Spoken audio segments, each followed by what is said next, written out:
주야로 묵상. 오늘은 마가복음 3장 3절에서부터 30절까지의 말씀입니다. 우리가 어제 예수님이 이 공생의 사역을 하시는 동안 큰 어려움 가운데 계셨음을 우리가 함께 살펴보았죠. 숱한 어려움이 있었지만 예수님은 결국 끝까지 이 공생의 사역을 감당하시죠. 어떤 환경 속에서도 결코 포기하지 아니하고 끝까지 이 모든 일들을 이루어 가셨습니다. 그러는 가운데서 이제 22절에서 이제 이 서기관들이 또 유대인 종교 지도자들이 예수님이 하신 그 행위에 대해서 문제 삼는 것, 특별히 이 귀신을 내쫓고 하는 이런 부분들을 보면서 그것을 문제 삼는 거예요. 결국 그것이 귀신의 왕의 힘을 빌어서 한 거다. 왜냐면 귀신의 왕이 아니고서는요, 그들이 보기에는 그들이 자기의 어떤 옳음을 주장하려고 하는 억지지만 실제로 그들도 아는 거예요. 왜냐면 귀신이 굴복당하고 귀신이 엎드리고 귀신이 복종하고 이런 거 하나하나 봤을 때는 사실 엄청난 권세인 거죠. 그러니까 사실 이건 딱 두 가지밖에 없어요.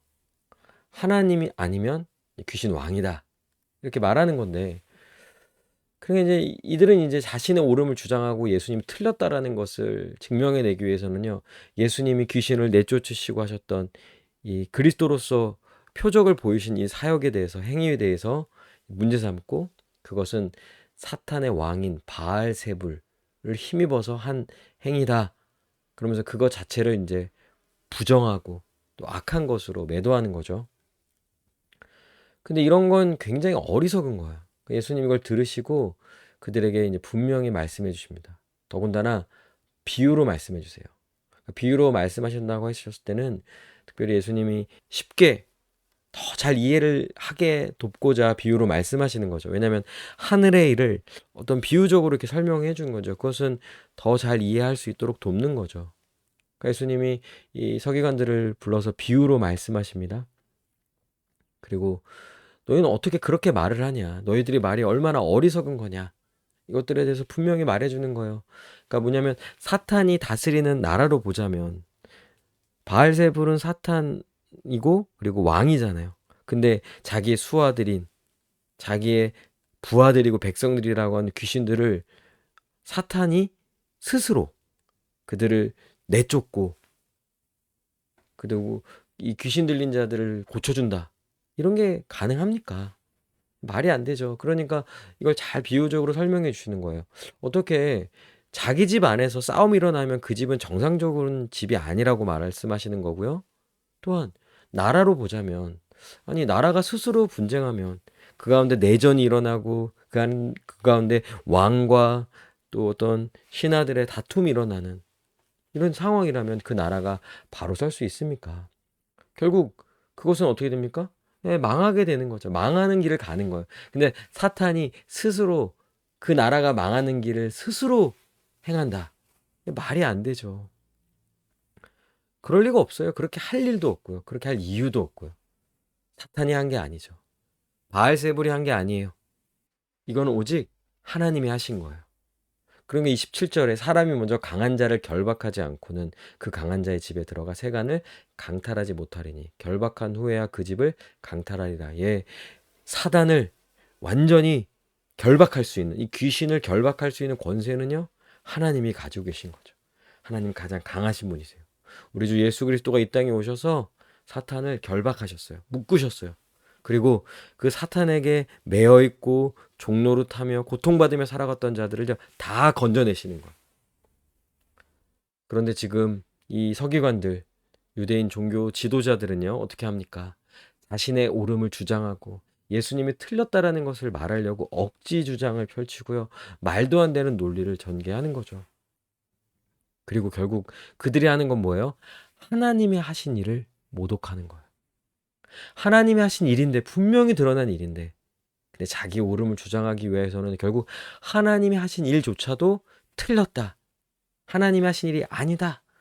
라고 이렇게 말을 하는 거예요. 내가 진실로 너에게 이르노니 사람의 모든 죄와 모든 모독하는 일은 사하심을 얻되 누구든지 성령을 모독하는 자는 영원히 사하심을 얻지 못하고 영원한 죄가 되느니라 하시니 이는 그들이 말하기를 더러운 귀신이 들렸다 함이로라. 예수 그리스도께서 이 땅에 하신 일들은 다 하나님의 뜻이죠. 성경에도 예언되어져 있고요. 종되었던 자, 억눌렸던 자, 고통받으며 살아갔던 자가 자유를 얻고 해방되고 고침을 받고 귀신으로부터 노임을 받아 진정한 자유를 누리는 삶을 살아가는 것이 바로 하나님의 뜻이죠. 어찌 그것이 사단의 뜻입니까? 이건 하나님만이 하실 수 있는 일인 거예요. 하나님이 아니고서는, 성령이 아니고서는 결코 할 수 없는 일인데, 근데 이것조차도 소위 말하는 하나님의 백성들의 지도자리라고 하는 자들인데, 이거를 지금 하나님이 하신 일이 아니다, 성령이 하신 일을 오히려 모독하면서 귀신이 한 일이다라는 것까지 말을 하는 거죠. 이건 지극히 악한 행위이고요. 이렇게 말하는 자, 성령을 모독하는 자는요, 결코 구원받지 못하고 영원한 심판을 반드시 받게 되어 있는 거예요. 예수님은 이 죄인의 어리석음을 책망하십니다. 예수님은 온유하세요. 예수님은 사랑이 많으세요. 그러나 분명한 것, 이 죄인의 어리석음에 대해서는요, 단호하게 책망하십니다. 그들이 얼마나 어리석은지, 또 결국 그들이 지금 하고 있는 이 악한 행위가 얼마나 큰 죄가 되는지, 그것이 얼마나 하나님을 모독하는 것인지, 그래서 결국 그들은 어떤 결과를 맞이하게 될 것인지를 분명히 말씀해 주셨어요. 비유로요. 분명히 이해할 수 있도록 말씀해 주신 거예요. 그래서 그들이 잘못을 책망하시고 그렇게 잘못을 범한 자는 결국 영원한 심판을 받게 될 것을 분명히 말씀해 주시죠. 그런데 어떻게 합니까? 이들은 돌이키지 않아요. 왜요? 하나님보다 자기가 더 중요하거든요. 자신의 옳음을 주장하는 거예요. 성령이 하신 일인데, 하나님이 하신 일인데 그것을 부정합니다. 마태복음 12장 28절에 그러나 내가 하나님의 성령을 힘입어 귀신을 쫓아내는 것이면 하나님의 나라가 이미 너희에게 임하였느니라. 보세요. 성령을 힘입어 귀신을 쫓아내는 것이면, 귀신이 떠나가면, 귀신으로부터 노임을 받으면 그곳에 하나님 나라가 임하였다. 그것이 바로 하나님 나라가 임하였음을 보여주는 증거다. 하나님이 하신 일이다. 이것에 대해서 분명히 말씀하시는 거죠. 그러니까 요한복음 10장 38절에서도 내가 행하거든 나를 믿지 아니할지라도 그 일은 믿으라. 그러면 너희가 아버지께서 내 안에 계시고 내가 아버지 안에 있음을 깨달아 알리라 하시니. 실제로 예수님은 인간의 몸을 입고 오셨어요. 그래서 인간의 눈으로 보았을 때는요, 정말 하나님이실까? 그분이 메시아일까? 이렇게 생각할 수 있다는 거죠. 그러나 그분은 그렇게 그냥 나는 그리스도야, 메시아 이렇게 말만 하고 끝나시는 분이 아닌 거예요. 자신의 행위를 통하여서 가르침, 행위, 기적, 표적, 또 삶, 부활, 승천, 하늘로 올라가심, 이런 거 하나하나를 다 보여주셨어요. 그러니까 그 일을 믿을 수밖에 없는 거죠. 예수 그리스도께서 하신 일을요, 부정할 수가 없는 거예요. 너무나도 명백히 드러난 하나님의 행하신 일이라는 거죠. 그러니 그 행한 일을 믿으라. 그러면 그 믿음을 통하여 너희는 분명히 내가 누구인지를 깨닫게 될 거다. 이렇게 예수님 말씀해 주시는 거죠.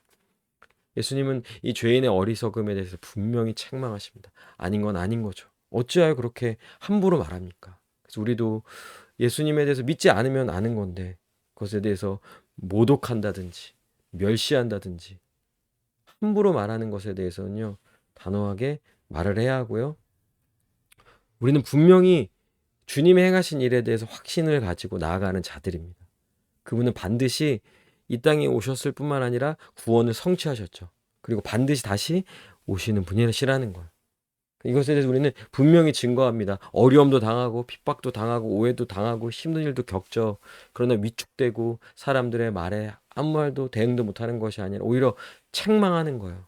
분명히 말해줘야 되는 거죠. 어거지를 쓰라는 게 아닙니다. 우리는 분명히 하나님이 하신 일을 가지고 근거를 가지고 또 현재 우리의 삶을 통하여서 지금도 나의 삶에 역사하시는 그 하나님으로 인하여서 이런 믿음과 담대함과 근거를 가지고, 예, 죄인에 대해서 세상에 대해서 책망하는 대로 나아가야 하는 것이죠.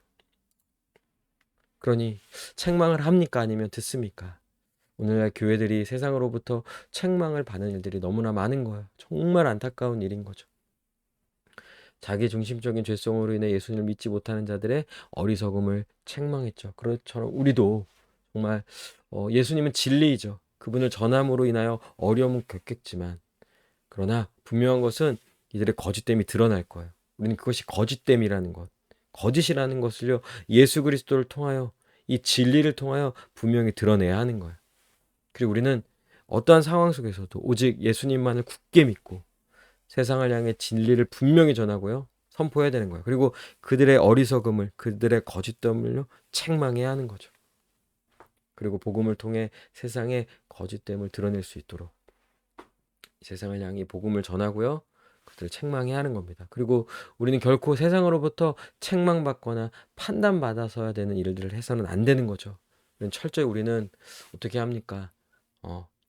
하나님의 백성으로서 열매 맺는 삶을 온전히 살아가야 하는 것이죠. 네, 함께 기도합시다.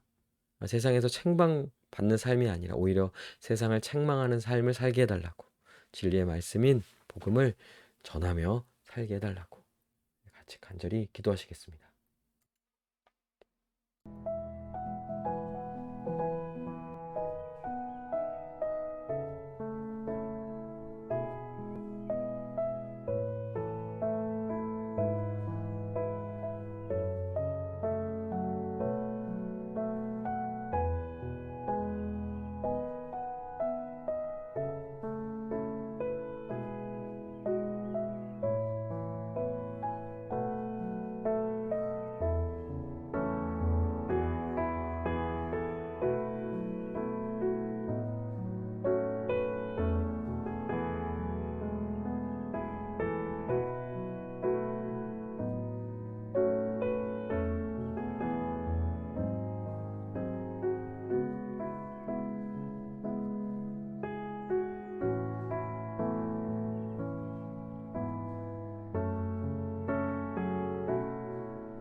기도합니다. 세상에서 책망받는 삶이 아니라 오히려 말씀을 통하여 진리를 드러내며 세상을 책망하며 세상의 그 거짓됨을 드러내는 삶을 살아가는 우리 모두가 되게 하여 주시옵소서. 감사드리며 살아계신 우리 주 예수 그리스도의 이름으로 기도합니다. 아멘. 오늘도 주님 안에서 승리하는 복된 하루 되시길 바랍니다.